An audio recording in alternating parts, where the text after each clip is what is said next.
कापलं खाल्लं झोपले घरी जाऊन. 8 वाजता उठला तो बोकड्या त्याला दारात जसाच्या तसाच दिसे.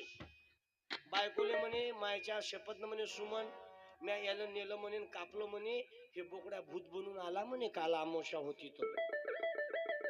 त्या बाईनं ऐकलं.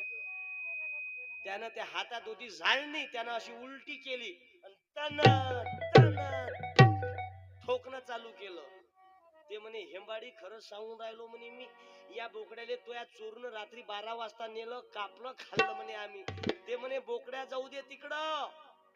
काल नवीन वर्ष होता म्या निकाल बकड्या म्हणे खोलीत कोंडल्या म्हणे आणि कोणी येईल चोर म्हणून या खुट्याले काल काळं कुत्र बांधलं होतं म्हणे ते नाही दिसून राहिला म्हणे मले. म्हणून हे कुत्रे खाणारी आवल्यात बदल पडू दे. एक काळ होता स्वामी तिन्ही